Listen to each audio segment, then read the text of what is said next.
Bonjour, bonjour, c'est Véronique Hubert, votre formatrice et conseillère en entreprise agricole, spécialisée dans l'animal de compagnie, en particulier le chien et le chat. Dans le cadre de notre guide gratuit destiné aux futurs éleveurs de chiens et de chats et aux éleveurs débutants, nous allons aborder le début de ce module 2 qui sera consacré aux problèmes repro, donc de la saillie, ou en tout cas de la décision de saillie, jusqu'à la vente de vos bébés. En tout cas de vos premiers bébés ou pratiquement les premiers bébés. Alors, dans ce premier chapitre, nous allons traiter du sujet de chercher un vétérinaire qui sera disponible au moment de la portée.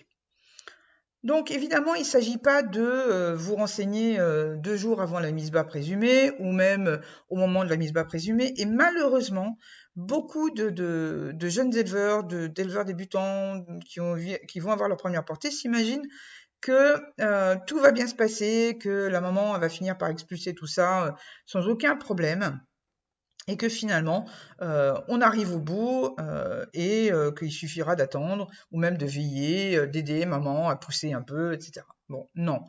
Il faut absolument prendre conscience que même si dans 90% des cas, les mises bas se passent bien, que ce soit en chat ou en chien, suivant l'espèce ou, et encore à plus forte raison, la race que vous aurez choisie, ces 90% peuvent descendre à 70 voire 50%.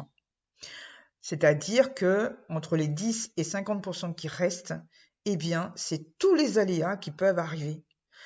La chienne ou la chatte qui pousse pendant un bon moment et que rien ne sort, la chienne ou la chatte qui n'a pas du tout de contraction, la chienne ou la chatte qui a l'air en souffrance et donc qu'on ne sait pas si elle va pas, avoir un arrêt cardiaque en plein milieu, la chienne ou la chatte qui a un bébé dont la tête est coincée au niveau du vagin, au niveau de la vulve, on va dire, et la chienne ou la chatte n'a plus de contraction, donc ça pousse plus, donc qu'est-ce qu'on fait, etc. Nous ne sommes pas vétérinaires, d'accord? Donc, oui, au bout d'un certain nombre d'années, on fait beaucoup de choses qui sont inhérentes normalement au véto. On va dire que c'est plutôt de l'assistance vétérinaire, hein, c'est-à-dire qu'avec l'expérience en étant éleveur, au bout de 2, 3, 5, 10, 15, 20 ans, on arrive à acquérir les premiers gestes, hein, un peu comme les gens qui travaillent dans les hôpitaux et qui, même sans avoir fait, une formation de premier secours, eh bien, vont probablement avoir des gestes qui vont leur venir naturellement dès qu'ils vont voir quelqu'un qui va avoir un malaise dans la rue. Voilà, donc on est dans ce stade-là quand on est éleveur depuis un certain temps. Mais vous qui débutez, il faut impérativement avoir un vétérinaire qui puisse vous assister, vous conseiller et au besoin être présent en cas de panique.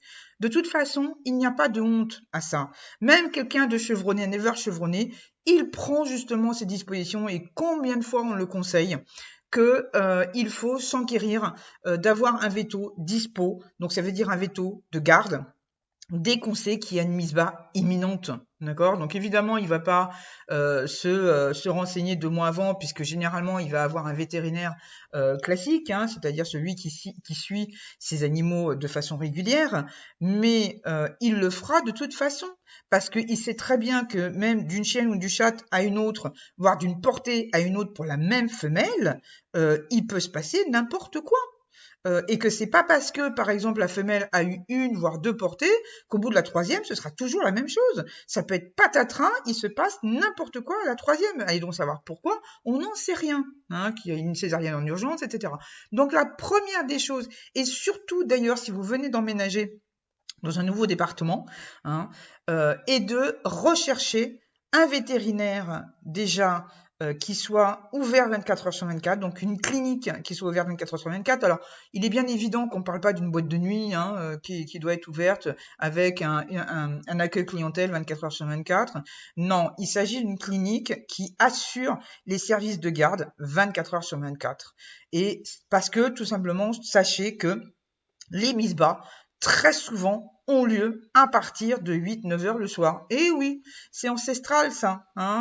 N'oubliez pas que les animaux sauvages font souvent leur mise bas la nuit ou très tard le soir en prévision de se cacher des prédateurs. C'est surtout ça. D'accord. Donc c'est un instinct tout à fait naturel, quelque chose qui reste encore, même chez le chien ou le chat, bien que ce soit des animaux assez domestiqués, c'est quelque chose qui reste encore aujourd'hui et qui fait que effectivement les femelles mettent bas très souvent le soir tard, voire la nuit. Voilà. Je dis pas que c'est 100% du temps, mais c'est très très souvent. Donc la première des choses que vous devez faire, c'est vous enquérir d'un vétérinaire, même s'il doit assurer que les bobos, les puces, les vaccins, etc., qu'ils soient pas loin de chez vous, mais qu'ils soient de garde. Que si vous devez si vous devez l'emmener pour une césarienne, eh bien qu'il y ait quelqu'un qui soit là. Même pour vous rassurer, que vous ayez quelqu'un, un veto, donc qui s'y connaît, qui sera là, qui pourra vous dire qu'est-ce qu'il faut faire en cas de symptômes que vous ne comprenez pas, qui pourra vous rassurer aussi. D'accord? Voilà. Alors, donc, un vétérinaire de garde. Ensuite, si vous pouvez, je dis bien si vous pouvez, et que ce soit le même, choisissez un vétérinaire spécialiste en reproduction. Il est navrant de constater que il y a en fait beaucoup de vétérinaires qui ne s'y connaissent pas du tout en reproduction, qui, quand on leur parle de suivi de progestérone, quand on leur parle de, je sais pas moi, de chaleur un peu bizarroïde, quand on leur parle de petits qui sont mal formés ou de choses bizarres au niveau de la gestation, ils vous renvoient en fait à des comportements basiques, des réponses basiques, et donc non. D'accord. Et d'ailleurs, je voudrais vous donner un petit... N'essayez pas à tout prix d'avoir effectivement un veto qui s'y connaisse en reproduction et en plus qui est de garde à côté de chez vous. Regardez nous les humains par exemple. Quand on a besoin d'un médecin, on va avoir un médecin généraliste, généralement qui n'est pas loin.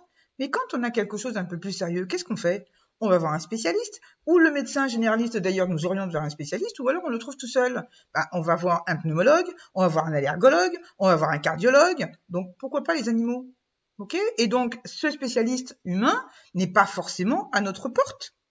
Quelquefois, on fait des dizaines de kilomètres pour aller le voir, voire même des centaines de kilomètres. Donc pourquoi on ne le ferait pas pour nos animaux? Alors évidemment, on va pas faire non plus 300 kilomètres pour trouver un spécialiste en reproduction. Il y en a quand même suffisamment. Dans un territoire, sur un département donné, il y en a quand même quelques-uns. Bon, en cherchant bien. Mais ce que je voulais dire, c'est que essayez de voir si vous ne trouvez pas un vétérinaire spécialiste en reproduction près de chez vous, et bien dans ce cas de dissocier les choses. C'est-à-dire d'avoir un veto qui est en plus de garde, donc ça c'est quand même bien, pour tout ce qui est bobo, tout ce qui est puce, vaccin, tout ce qui est soins courants, même par exemple quand vous arrivez en urgence avec un chien ou un chat qui s'est cassé une patte, n'importe quel veto pourra vous le réparer entre guillemets, en tout cas pourra assurer les premiers soins d'urgence. Ok? Bon. Par contre, eh bien dans ce cas, voyez s'il y a un vétérinaire spécialiste de la reproduction qui sera différent de ce vétérinaire courant, si je puis dire, et même s'il habite à 1 heure, 1 heure et demie, 2 heures de chez vous, ce n'est pas grave. L'important, c'est que vous puissiez vous adresser à lui, soit pour demander des informations très précises sur la reproduction, soit pour emmener votre chienne ou votre chatte justement pour des examens plus poussés par rapport à des soucis particuliers, même par rapport à une césarienne. N'oubliez pas que tant qu'un chiot ou un chaton n'est pas coincé, n'a pas la tête, en tout cas déjà sortie de la vulve, n'oubliez pas qu'il n'y a pas d'urgence. C'est-à-dire que tant que la chienne ou la chatte n'a pas des écoulements bizarroïdes, il n'y a pas d'urgence à la minute. Ça veut dire que si les chiots ou les chatons sont toujours à l'intérieur, que tout se passe bien, c'est-à-dire que quand vous posez la main, par exemple, et que vous sentez encore les chiots ou les chatons bouger, eh bien, vous savez que ça va encore à peu près. Donc, vous avez tout à fait l'opportunité de démarrer de chez vous et d'aller voir un vétérinaire spécialiste de la reproduction, en admettant qu'il soit de garde, en tout cas, puisque, comme je disais tout à l'heure, c'est souvent de nuit. vous avez le temps d'y aller, même s'il est à 1 heure et demie, vous avez le temps d'y aller. Ok? Donc, essayez de dissocier les vétérinaires si vous ne trouvez pas à côté de chez vous un veto et de garde et pour bobo et spécialiste de la reproduction, dissocier les choses. D'accord? Alors, pour tout ce qui est saillie, conseil en repro, tout ce qui est assistance, on va dire, eh bien, n'hésitez pas à aller voir votre, et en tout cas, à garder des contacts, s'il n'est pas à côté de chez vous, avec votre éleveur d'origine, avec celui qui vous a vendu votre chienne ou votre chatte. Il y a aussi les groupes d'élevage qui sont donc sur Facebook, qui sont des mines d'informations à récolter justement sur le sujet. Alors, si vous ne voulez pas poser des questions vraiment sur les groupes, parce que on sait, hein, quelquefois les groupes, les gens sont pas super sympas. Hein, bon, vous avez peur de vous faire lyncher. Eh bien, vous avez une petite loupe. Vous savez, vous avez un petit carré à un moment donné avec une petite loupe. C'est une fonction recherche. N'hésitez pas à mettre le mot-clé du sujet qui vous intéresse dans la loupe en question. Tapez sur Entrée et voyez en fait tous les sujets, tous les posts qui ont été mis ayant trait au sujet en question. Voilà. Dans ce cas, vous vous informez, vous prenez des notes, vous pouvez demander des informations complémentaires aux éleveurs qui ont l'air plus ouverts à la discussion, soit dans votre race, soit dans d'autres races, peu importe. Vous savez, la reproduction, quand vous êtes dans le chat, que vous preniez un Maine Coon ou un Siamois, ce sera toujours la même reproduction. Quand vous prenez un chien, que vous preniez un Chihuahua ou un Dog allemand, c'est à peu près la même chose. En tout cas, le fonctionnement est le même. Hein, bon, donc après, il y a toujours des différences par rapport, évidemment, à la gestation, par rapport au poids, par rapport à tout ça, mais par rapport au risque de césarienne éventuellement. Mais je pense que chaque race a ses difficultés, hein, on va pas se leurrer, mais en tout état de cause, le fonctionnement basique est le même. Donc, tout ce qui est question de base, justement, parce que vous êtes un éleveur débutant et que vous vous posez, eh bien, posez-les. Posez-les à des éleveurs qui sont là depuis longtemps, même s'ils ont 3, 4, 5 ans, hein, je veux dire, il n'y a pas besoin d'avoir 150 ans non plus, et posez-leur des questions, ils vont vous répondre, quoi. D'accord? Ne restez pas avec des incompréhensions et surtout, ne restez pas avec des doutes au moment de la mise bas, quoi. C'est quand même hyper important. Vous aurez peut-être peu de temps devant vous pour réagir. D'accord? Donc, un veto de garde, un veto spécialiste de la reproduction et éventuellement des connaissances en élevage, que ce soit votre éleveur d'origine, que ce soit des éleveurs de votre race ou même de votre espèce ou d'autres, peu importe. D'accord? Voilà. Et surtout, faites-le suffisamment en avance pour ne pas être pris au dépourvu. Ok? Voilà. Eh bien, j'espère que ces petits conseils vous ont été utiles. Je vous souhaite une excellente soirée et je vous dis à très bientôt.